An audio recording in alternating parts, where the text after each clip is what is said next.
Hello and welcome to Sovereign RPG. I'm Sovereign and we're back in the free-to-play guide series with the Warrior. Now last night I left it on for a couple of hours before it obviously crashed and then it just did nothing for the rest of the evening. You can actually fix this if you're using an emulator by going into the actual settings and turning off power saving mode. That seems to help in keeping the emulator online overnight. So you're not having to like literally melt your phone down to scraps by charging it and playing for several hours at the same time. Sometimes I pick up my phone and it's just like mental. So you guys know, I don't know everything that is in this game. I don't know absolutely everything, every mechanic, every single hidden spot, every blah blah. If you guys know things that I don't and you see me missing stuff, please let me know down in the comments. I'm more than happy to be told that I'm doing something wrong or that something's going on. I'm not infallible. I am just a human, the same as you. So we were doing two things right now. We were finishing a little side quest. I am going to be finishing all the side quests, all the TQs, all the RQs, all the main quests, etc. We did get to 39. And I have done a few of the actual main quests since then. Nothing to really report on that. It's just continuing on the storyline. We've unlocked a few more skills for the warrior. We've got heroic patience. Gives the party 300 HP for 300 seconds. And we got our battle cry, which increases our attack speed. And ignore flinch rate for 100% for 3 seconds and 300 seconds on the attack speed. We haven't leveled up any skills yet, but I do have a number of books that we've collected so far from actually grinding overnight. We have 145, which isn't a massive amount. There are ways that we can grind these books out later on. But today I wanted to sort of talk about what we need to do on a daily basis when we're playing as free-to-play to maximize your sort of playtime. If there's anything I do miss, as I said, please let me know down below and I'll add it to the next video. I'm mainly a pay-to-play player. I do play a lot of games and a lot of games I do put money into, so it skips a lot of the nuances when it comes to actually playing a free-to-play character. Now I know the mechanics, I know what you need to do, but when it comes to actually the free-to-play gameplay, I'm going to need you guys' help. So give me some help, boys. So obviously today I've completed the daily tasks. We've completed all of these. We need to do this every single day. It is very important. It maximizes where we can get our option stones. We get mana potions. We get material chests to help with our crafting of our gear later on. We get our lesser haste elixirs and swiftness elixirs. And we're currently completing our weekly task with the fish for 50 times. Just go in, grab 50 bait, go to a body of water and just stick it in there for 10 minutes and it will automatically do it. You only have to click on it once and then click on the area and it just automatically does it for you. It's completely automatic with the fishing, so that's not too much of an issue. But there are some stuff in here we have to wait for, like obviously the login 5 times. We have to do that over 5 days. We need to fuse option stones, which we're going to be getting a lot of because we're actually not using the specialize at the moment, because we will get a lot of those specialized stuff during events and we can get them out of actual boxes from the raids, from the dungeons. So we're going to be using those actual potions that you use for specializing for the specializing. We're going to break down everything that isn't white. This is going to help us level up our crafting by combining the stones for the denariums and getting as many option stones as possible, because we are going to need to sort of hopefully try and get the HP drain and the MP drain by getting them from option stones. I do believe we are going to be getting some of those, the HP drain and the MP drain, from the daily login rewards, but I'm not 100% sure on that. So the daily attendance, we do have the gloves and the earrings option stone there. So I'm going to go quickly have a look. I've been playing since day one on my main account, and tomorrow's when we get the earrings option. So I'll be able to let you guys know if that earrings option stone, the rare one that we get in there, is actually the drain. Hopefully it is, because then we can just buy any purple gloves off of the market and stick the HP drain option stone on there and the MP drain option stone on there. Speaking of the actual marketplace, what we're going to want to do every day is have a look to see if we're going to be getting any of the sort of Tier 3 two-hander here. There's 3 of these. One's up for 471,000. You can see it's quite a massive increase on what we currently have. We got this out of a box from the daily quests, but it has a pretty decent additional option on there. I don't know. Accuracy 2% isn't that bad, but it's not a great option that you want on there. There are going to be other things, but most of these purples are going to have the special option of accuracy, and then the axes are going to have bleed damage, so the special option is bleeding on there. But we don't have the 28 million to try and buy that. We've only got 1.6 million. We are going to be saving our gold to try and get the earrings if they ever go up on the actual market, because these are going to be something that's going to be very difficult to get, and we need to get our gloves. Now, if you know any other gloves that actually have the chance of getting the option for the I can never remember it, HP drain or MP drain, one of the two, like the lightning Maline gloves or the brilliant Antares gloves, etc. Any of these sort of plated gloves. If you know any of them that do give you the option for it, then I will go in and buy some of those. We do know the Shadow does. I'm not 100% sure on the Altair's. So let me know down below and I will try and grab that up and we can get the HP and MP drain from the earrings and the gloves. So we're going to be taking a look at the marketplace quite often to see if we can fill in any of those slots. So we actually completed our weekly task by doing the fishing there. Just an update on the stats. I have been going straight into strength. There's nothing else I'm going to be going into. If I do happen to see myself losing and getting hit pretty hard by physical attacks, I will start putting some points into Constitution, but until that time happens, I'm going to be going all out strength. Someone did mention in the last video that I said from the shop to not get Essence of Enlightenments. This is true. I made a mistake by saying that. I just was going through the list. It was stupid o'clock in the morning, and I made a mistake on that. You can just farm these from lower level bosses. You can just sit there, go AFK for a few hours. Every time they spawn, you kill them, and there's a chance for an essence to drop. You do get quite a lot of them, so don't worry about the Essence of Enlightenment at all. There are better options. Now, another thing we wanted to go through with the store, which is going to help us significantly, is actually going to the gold and more section where we can get ordinary buddy eggs. The equipment specialization packs is an account daily limit.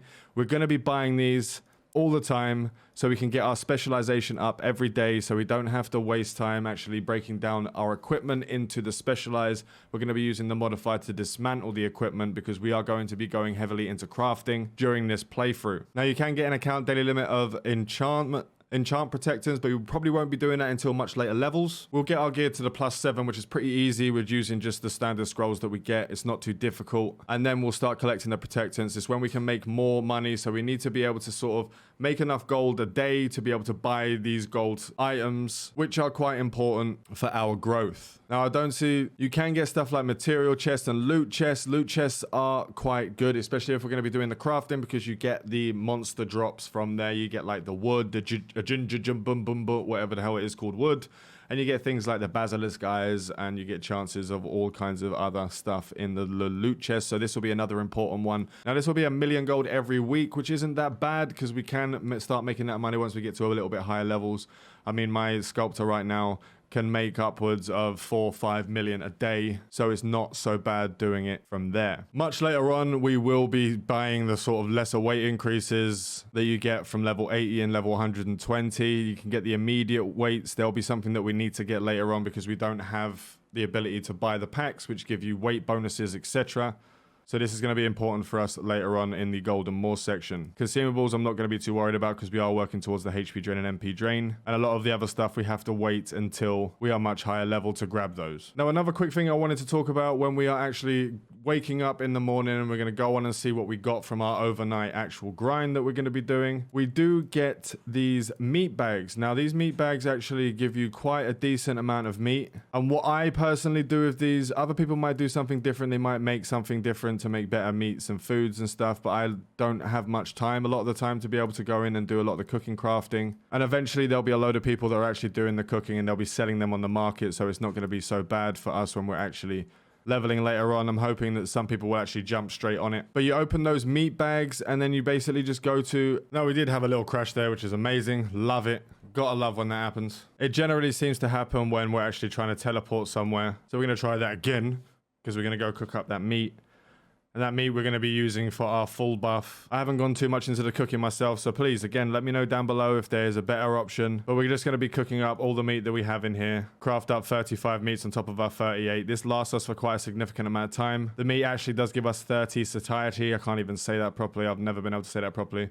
It does give us +1 constitution, which doesn't really matter, but those sort of little tiny food buffs are not that important. I don't even use the food buffs on my main character. It's just, I still... at level 160 plus only use the meats that we get out of bags because I do get quite a lot of them. And the full buff that you get with the attack percentage is pretty damn good because it is an attack percentage and not just an attack like amount. So making sure you have that full at all times is really good. Over 80%. If you have it on the bar and you have it on automatic, and when you're actually running around doing your grinding and your questing, it will actually automatically eat for you and keep you above that 80%, so you always have that 80% buff. So we'll pick up that stuff we bought for the gold and we're going to open those. So I'll just show you quickly what these do with the accessories. So you get like the rings, cloak, etc. That's for one of the boxes. And then the equipment specialization for your helmet, your armor, your gloves, your sword, and your shield. And when you actually go into the specialized tab, you'll see them here. These give you a significant amount more than breaking down armor. And I think for this playthrough with this character on the free-to-play sense, that breaking these down for the crafting will be a lot more important for us. So I'm just going to do that, and that's going to give us level 9 all this. Going to give us a nice load of bonuses across the board. Lovely jubbly. And that actually goes into the seasonal events, which we need to do as well. So craft food 5 times, which that will give us material chests, which is going to help us towards our crafting as well. There's things in there like buy HP potion, get you 20 of those. Get 3 books from running rabbit sculpture crafted. Reach skill level 10. Reach at least +5 on equipped items. It'll give you your lesser option stone boxes. Gives us more chances to get those good option stones when we're actually combining them, fusing them together. Specialized equipment, you do need to do that 100 times. Now, I would say just do that to complete this, to get those 20 enchant scrolls. Because even on my main account, those accessory enchant scrolls are really hard to come by unless you buy them. I don't know why it's such a rare thing. Like, I've got +1 and +2 on my actual accessories, which is weird. Maybe I actually need to start buying into that. So if we do complete all these missions, we do get the ordinary buddy egg, which will give us some decent buddies, or the chance for some decent buddies, hopefully. So we're going to be completing these as quickly as possible. So fuse your option stones 3 times. Obtain silver chest 50 times. Now, the way you get these silver chests is by actually just grinding. They do drop off of mobs. I get much more later on, like in the 160 plus bracket. I'm getting quite a lot of those silver chests. But at the beginning, I've only had 1, I believe, I opened up, and it gave me this, the Trotchet's Greatsword. I can't remember exactly what it gave me, but if you look, we open this loot chest and it gives us the Moon Touch pieces, Mogsy's solid leg bone, and splintered golden fragments. These are used in our crafting, which we're going to start doing more in the later episodes because we need to actually get more of the loot to be able to get gear. But we will actually be looking on the exchange marketplace for our loot. So what we're going to be working towards is some purple gear. So we can, because we're crafting level 3 now, we can actually get these silver earrings. We do need certain equipment, so we need Pyrrha's Feathers, we need Vivid Crystallizations, Shire's Curse, and Amethysts. So if we actually go onto the marketplace and see if there's any Pyrrha's Feathers, for example, let's go have a look. You want to go into material, you want to go into loot, see if we can find us some Pyrrha's Feathers. See these auspicious jujube trees? They're kind of expensive. You can make enough money, and these will make your purple armor. So that would be a good one for the purple heavy armor. You do need those ones. I can't see any Pyrrha. There's a Pyrrha's Feather. We've got a sales list. It's 355,000 gold for 2 of them. And we're going to need 4. So that'll be something that we're going to be buying later on as well. Or we're going to be farming these out. So we're going to be farming out those Pyrrha's Feathers, etc. So we can get those purple level accessories. And I'm hoping the silver earrings do give you the actual option for the HP drain. We'll have to see when we get there. And later on down the line, when we get to like level 7 crafting, level 8 crafting, and we get the grind going and we can start getting our black fragments, twilight magic quartzes, etc. We get enough of them. You'll get things like the actual rings here, which will give you massive bonuses to crit damage. It gives you a lot of special options on there and the options that you put on there yourself. But then you get things like the necklace, which will give you an extra amount of HP drain and damage defense against characters if you're looking for your PvP. And then you have necklaces that give you extra MP drain aside from your gloves and your earrings. So there are options to actually get more of a HP drain and an MP drain. That's basically all I wanted to talk about in this episode today. We're going to be sort of getting the grind back on. I'm going to be continuing on with the main quest. I'm going to finish up these side quests so I don't have a massive list of quests like I do on my main character, because he's just on the grind right now. He's just trying to keep up with everyone else. But on this character, I'm going to take my time. I'm going to do what I need to do. I'm going to get all the side quests done, hopefully be able to unlock some stuff for you guys to find out some hidden quest titles and skills, etc. If there's any of that sort of thing, and if we get anything really decent like legendaries and stuff off of hidden quests and side quests, then I'll make sure to let you guys know. So I want to thank you guys for watching. Make sure to like and sub if you haven't already. This is your one-stop shop for Moonlight Sculptor content. Fly safe and avoid local chat scams. I want to say a huge thank you to all my patrons. Without you guys, I wouldn't be able to continue doing what I'm doing. If you'd like to find out how to become a patron and how to get early access to my content, please look down in the description. Fly safe and avoid local chat scams.